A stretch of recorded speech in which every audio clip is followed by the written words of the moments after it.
Good morning, everybody. It's just a little past 6. I'm going to start some, or at least show you a little bit what I'm doing for dry practice to get ready for Rogers, but also items that you could work into your own dry practice. Today I'm going to focus on support hand only shooting. That's with my left hand because I'm right hand dominant. I'm going to work specifically on transitions today. I have a bunch of targets that simulate steel plates at various distances from 7 to 21 yards, and I'm going to work on transitioning from spot to spot. That means I'm looking directly at the middle of the X as much as I can see it, looking from one X to another, bringing the gun over, pressing the trigger as necessary, looking to the other X, letting the gun come over, pressing the trigger as necessary, and so on and so forth. I'm going to be pressing the trigger appropriately for each target. For the steel plates that are at 7 yards, I can get a little more aggressive on the trigger than the ones that are representing the targets at 21 yards.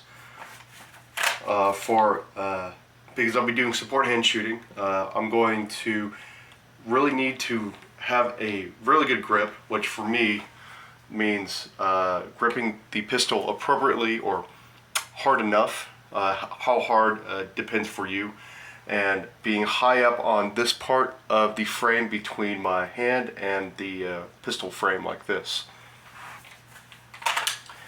I'm going to do some repetitions from the draw like this. I'm going to draw my primary hand and then go to my support hand, and then I'm also going to do stuff from low ready. This is specifically for training for the Rogers School. From the Rogers School, I don't think we're going to do any support hand shooting from the draw, but for other context and because it's hard, I like to do this. I like to practice harder than any test or any class or any event that I like to go to. If we're only going to do shooting from low ready, it makes me a better shooter, and it's harder, and I appreciate it if I can do the same thing from the draw. So now I'm going to do some repetitions. I'm going to really focus on transitioning correctly, but I'm going to stop the rep if I have a bad grip or an inappropriate trigger press for the size of the target. I have my timer set at 2 seconds just because it was what I had from before practicing something slightly different. So now I'm going to do some repetitions.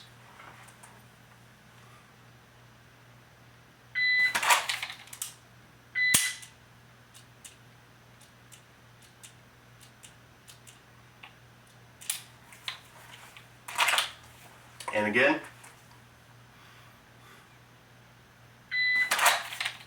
Oop, got a bad grip on that one. Because I am maintaining skill, I don't want to ingrain that grip, that bad draw. So what I'm going to do is I'm going to reholster, start it again. Oop, bad grip again. Something maybe I need to work on.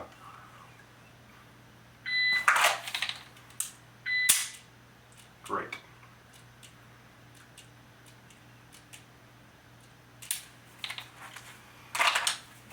And now I'm going to do some from the low ready position.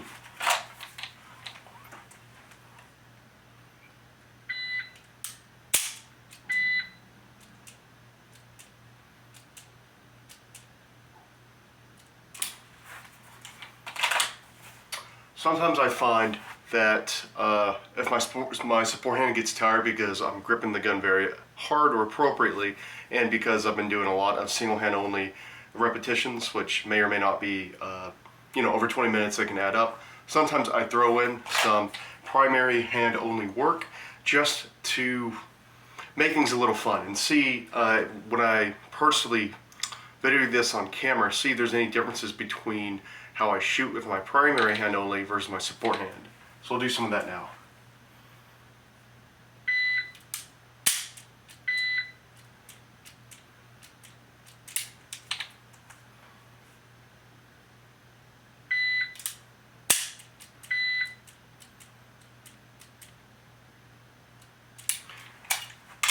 One thing I did notice, because this is about the third time I've made this video, is that for my primary hand only, I prep the trigger much better.